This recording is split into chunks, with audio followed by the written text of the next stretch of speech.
today.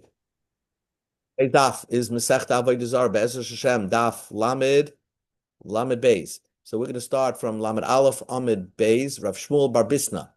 So the Gemara says it's very interesting Gemara. Rav Shmuel Bar Bisna, the son of Bisna, Iklil Marguan. He came to a place where is called Marguan.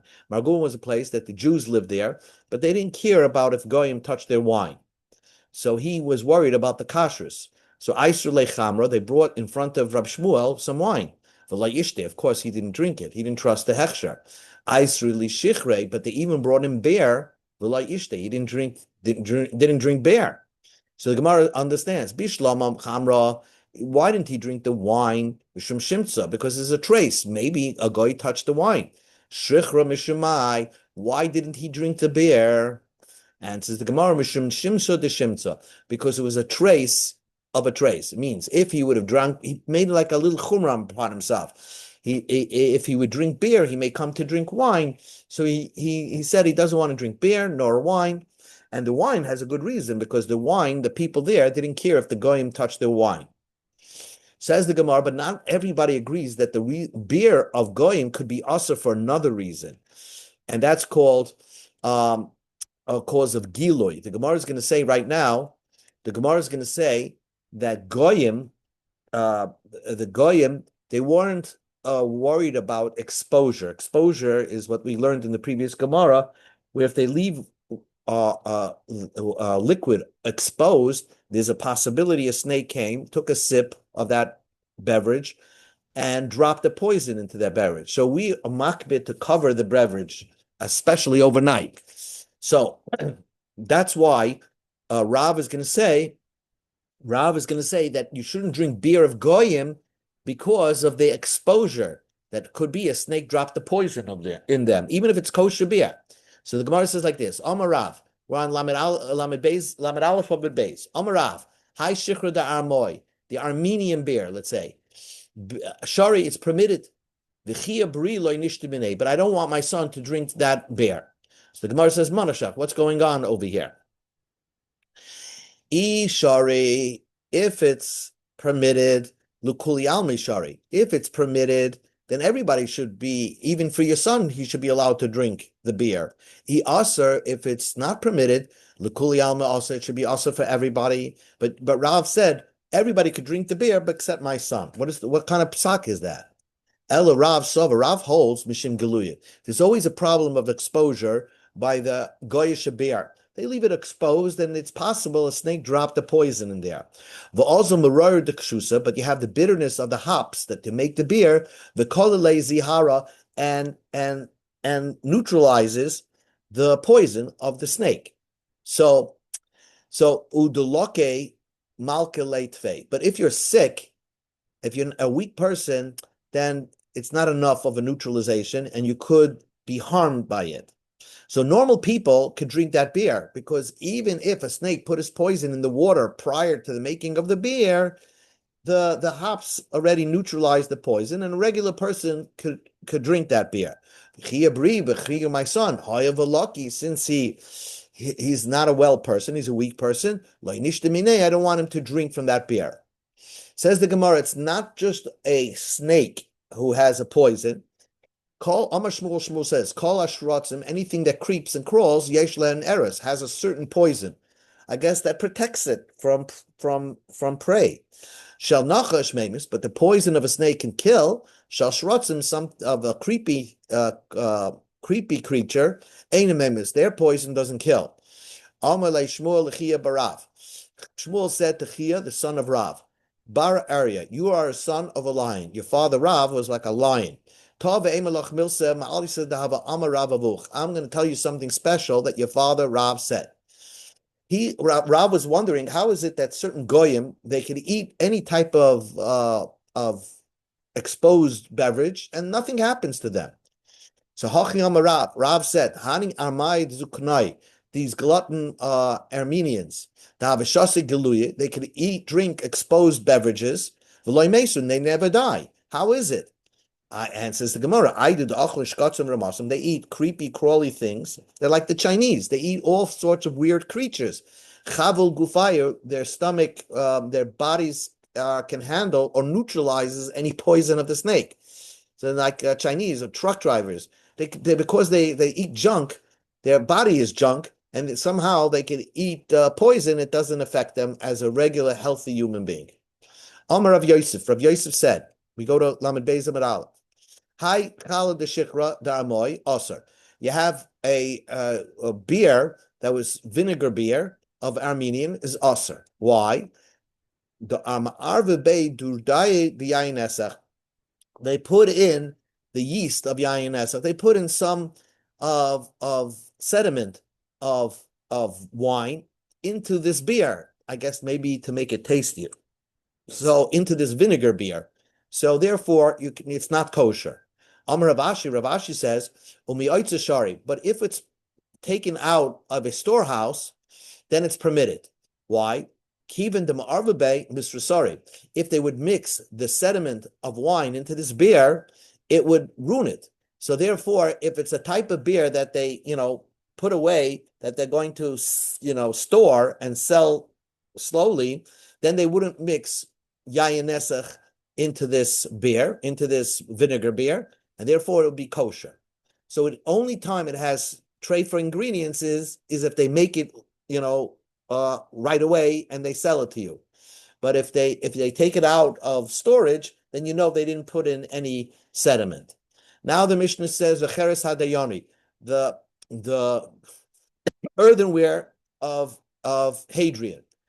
That was Naya Nesach. Basically, it was like an earthenware piece of pottery that was used like a tea bag. You put it into a drink of water, and the drink turns into wine. So how did they make it? So it's a very interesting thing, and basically it was used for the Romans during war. In other words, they wanted to drink wine out there in the battlefield, so they gave each of their soldiers a piece of this pottery. And when they're out there in the field at night, they would drop one of these things and make a wine out of it by using it as a tea bag. So how do you make this? So this is Yayin Nesach, the Mishnah says. Amar Rav Yehuda Mishmuel, Cheres Shel Hadrionis HaKeser. It was the pottery of Hadrian the Caesar. Maybe he invented it, or it's known by that. Ki Asar Rav Dimi Amar. He said like this. How did they make it? They took a brand new piece of earth that it never was planted in that piece of earth before. Avdu Natah, they worked that piece of land and they planted grapes. Now, the grapes that are going to come out of that piece of land is going to produce the most strongest possible wine.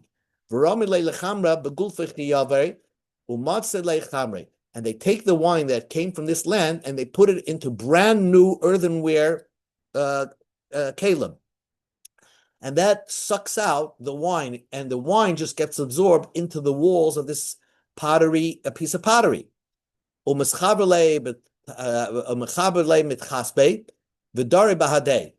they break it up into pieces, and the soldiers would carry it with them, this piece of, now it's really like a tea bag. Whenever they wanted to drink wine, they soak it in water, they would drink it.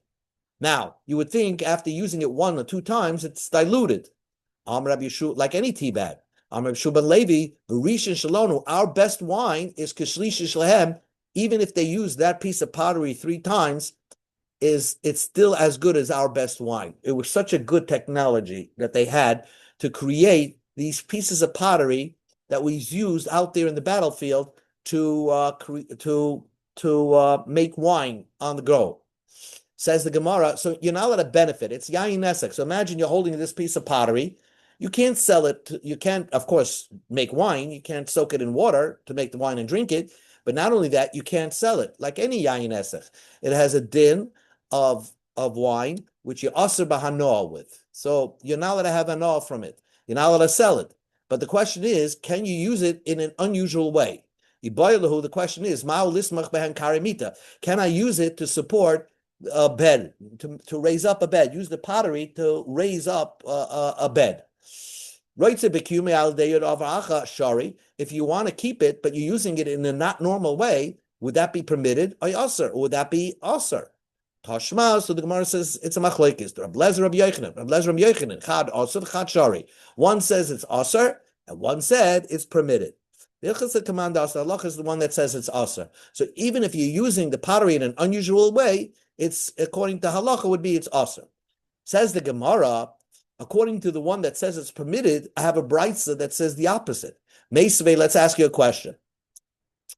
Let's say you want to make kosher wine, but you're using hadardurin, which is a jug. The haroikvais is a flagon. So that's like this piece, this picture over here. It's like a jug or something like that of a wine, and shalgoyim, yain shal kanas behem, and you put Jewish wine in them. So asa b'shtia umutabana. You're not allowed to drink that kosher Jewish wine anymore because what's swallowed into the walls of that jug went in the old yain nesach went into the Jewish wine. So it makes it prohibited the Jewish wine from drinking umutabana, but you can benefit from that wine. You could give it to a guy as a present. Hey, Rab Shimon ben Guda testified Lifnei Benoisha Rabbi Gamliel in front of the son of Rabbi Gamliel.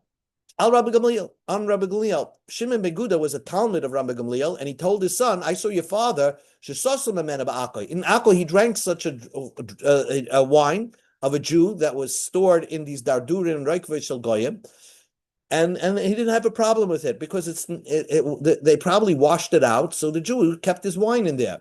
The rest of the Chachamim didn't agree with what Rabbi Gamliel did. But here's the question. You have the wineskin of a goy. So that's this.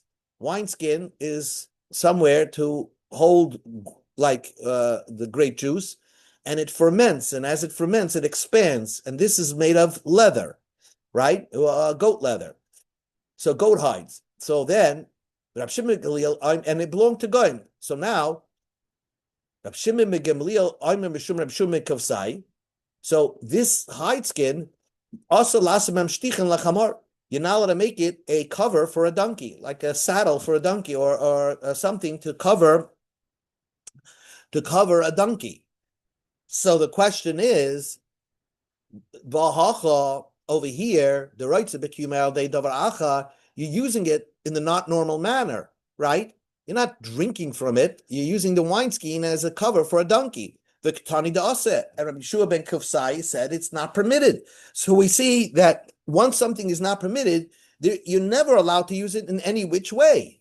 So how could you say one opinion said that it's permitted if you're using the pottery of Hadrian for a support of the bed? It's permitted. So the Gemara asks, according to your understanding, the jugs of goyim, we should not be permitted to sell. If I find, or if I own a non-Jewish jug, right, that I own or I picked it up at a novelty store, whatever, I can resell it, even though the guy put his wine in there. According to you, I should be not permitted to sell it because it has wine in the walls of that jug. So, why the jugs you permitted to sell, and this wine skins you're not allowed to use as a cover for a donkey? So, Amar Rava, the reason why, it's a totally different reason. Amar Rava, in other words, the reason why you're not allowed to use it as a cover of a donkey, not because you're using it as a cover of donkey, that's the problem. The problem is, let's say you're riding on your donkey and your own wineskin burst, because sometimes they can tear, and you're going to use the cover of the donkey, which was the wineskin belonging to a guy, to sew it onto your wineskin, and then it's going to cause your wine to become usher. So they didn't want you to use it as a cover for a donkey. So that's just a special thing. So therefore, but to use a regular piece of pottery to use as support of a bed, that could be permitted. There's no problem with that. But according to one, that said that you're not allowed to use the pottery as a support for a bed, to raise up a bed, then why am I allowed to sell jugs belonging to goyim? It's benefiting from that. I'm selling jugs that belong to goyim. Amalach, so he will tell you, A regular jug of a guy that at one time held a wine of a guy only has the taste of wine in the walls. So therefore, that's not asur bahana. Hacha, by the Hadrian tea bag, isa l'isur be'enei. This pottery is not that it's absorbed wine. It's a wine in itself. It's so powerful that it could turn into wine by dropping it into water. So therefore, that they asid bahana, and it's totally asid bahana, even to use it as a support for a bed. V'loi haidulai. In the Brisa it says that Shimon ben Guda said in a testimony that Rabbi Gamliel drank this, even the Jewish wine that was stored in dadurin and jugs or flagons belonging to Goyim. So the Gemara asks, Raminu, I ask you a stira. The yayin haba b'rakoyve shel Goyim, if a wine that comes, Jewish wine that is in a flagon of a goy, and that's this. That's this picture. That's how it looks. If Jewish wine in this thing, so then aser, it's aser. B'shtiya mutabana. It's now you're not allowed to drink it, and you're permitted to benefit. Hey, he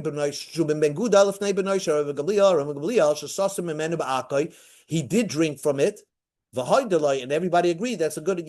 You're allowed to drink it from it. So here, in the previous Bryce, it says he drank from it, and they didn't agree. And here they said that everybody agreed that he was okay to drink from it. And says the Gemara, "My loy to come awesome, kol sayase." Everybody didn't agree to him. Hoydaloi over here, who agreed to him? His son said, "Oh, my father did correctly." So everybody did not agree to him. And this price that said they agreed to him was referring to his own son. It was his own son, Rabbi Gamliel's son, said, "Oh, my father did correctly." The two different people saying testimony. One was called Shimon ben Guda, spelled with an ayin, and one is called Shimon ben Guda, spelled with an aleph. So if you find a contradiction between them, you should know that they're two different people. The Mishnah said, "Va'aris levuvim." If you find hide that has a tear hole by the heart, let's say you bought hide in the store, and it has a tear hole, and it came from, let's say, an ox. So you're buying this hide, but you notice, and it looks like it came from an ox. They tore it off, but there's a hole by the heart. So then you know that this hide was actually an ox that they brought in front of the Avodah Zarah while it was alive, and they took out the heart and they gifted it to Avodah Zarah. Once they gift that heart to the Avodah Zarah while the animal is alive, the whole animal becomes asa. So the Mishnah said that's asa. Tanu Rabbanim, Ezu Ar Levov. What is the Ar Levov? The skin of a heart. Kol shekarua keneged alev. If it has a hole by the heart, the hide you can see by the heart it has a hole. The koda kamin aruba, and it's a hole like a circle. Yesh olav karidam, and it has blood stains around the hide. Also, it's also because you know that this heart was taken out of the animal alive. Therefore, the rest of the animal becomes usher because the animal's heart was brought up as an offering for Avodah Zarah. So the rest of the animal becomes usher. We go to Amid Beis. Anal of karev dam, but if it doesn't have a little bit of blood on it, so then it's mutter. Then it's mutter because then it's like regular animal, and somebody else made the hole there, but it wasn't brought up alive. The heart wasn't brought up alive onto to Avodah Zarah. Amar Rav Huna says, if you don't see salt, if they didn't salt the hide, but if they salted the hide, usher that it's usher to use that hide. Ema, and why don't you see blood stains on the hide? Ema milchai heviratu, because the salt removed the blood stains, and that's why you don't see blood stains on it. But could be this hide was from an animal that its heart was brought as an offering to Avodah Zarah. Rabbi Shimon Gamliel says, Rabbi Shimon Gamliel says a simon. If the tear is ogle, circular, usher, it's usher. Mashach, but if it's like if it's lengthwise, if it's just one slit, then it's mutter.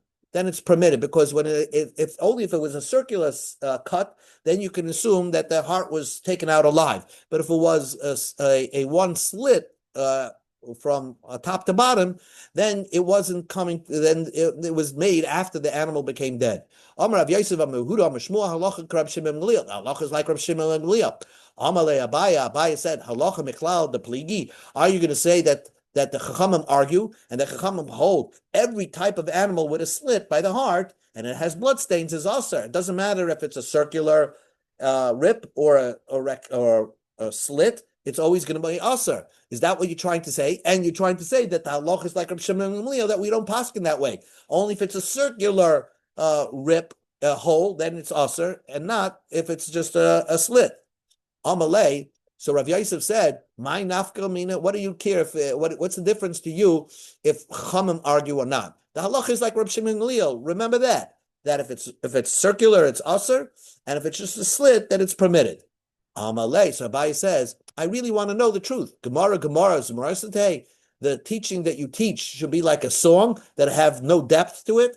I really want to know, is it true that is Rav Shimon Gamliel just explaining the Tanakama, or is there another opinion over here that prohibits all types of tears in hides by the heart? Then we learned in the Mishnah, a guy who shechted, only if he shechted an animal for avodah zarah.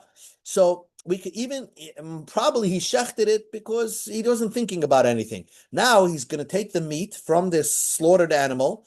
He shechted it like a Jew. Now that, of course, a Jew can't eat from that meat, but he can benefit from that meat. Now he takes that meat, and the goy wants to go into his temple to offer it for avodah zarah.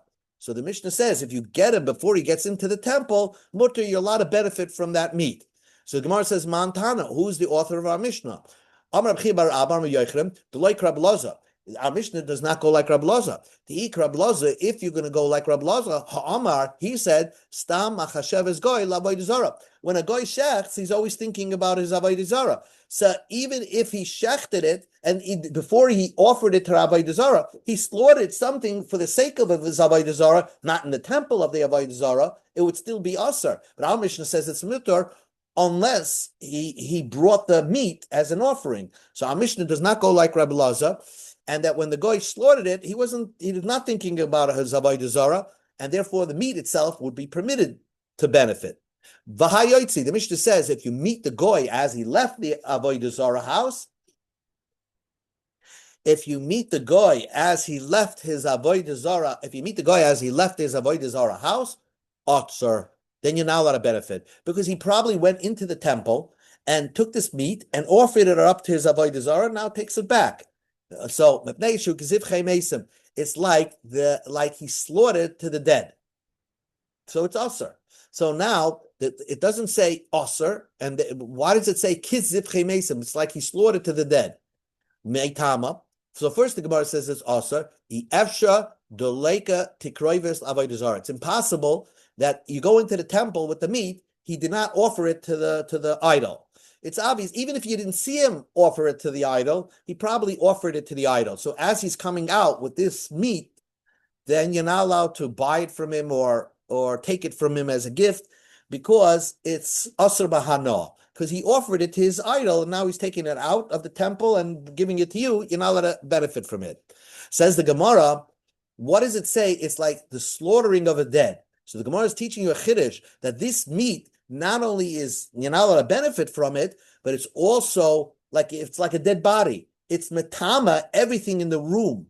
If you put it in a room, everything in the room becomes tani. Mani, who's the author of our Mishnah? Rabbi Yehuda ben Beseira. Yes, Rabbi Yehuda ben Beseira. Tanya, we learned in Obraisa. Rabbi Yehuda ben Beseira. Rabbi Yehuda ben Beseira says, anything that's offered for avodah zarah, shemitama ba'oil, that makes you tamei, as if you're in the vicinity of a tent with a dead body. Shnema, the pasuk says, "Vayitzamdu l'bal pa'ar." It's like relevant to this pasha. They got addicted. The Jewish people got addicted to the avodah zarah bal pa'ar. Vayochlu, and they ate zivchei meisem, that they ate the offerings that were offered to the dead. Avodah zarah is called dead, and anything you offer for that is called zivchei meisem, because avodah zarah obviously is not a live thing. So we compare the offering to the idol itself and to a dead person. Ma meis matama ba'oil, and meis is makes you tame even if you're in the vicinity of a tent and the tent of a dead person, you're tame. So anything that was offered to the Avodah Zarah, it becomes tamim ba'oil. So this raw meat that he's bringing out of his temple is not only you're not allowed to benefit from, but if you leave it in a room with all your vessels become tamei like a tamei mace. We don't paskin like that, by the way, but that's the opinion of our Mishnah. Okay, we'll stop here.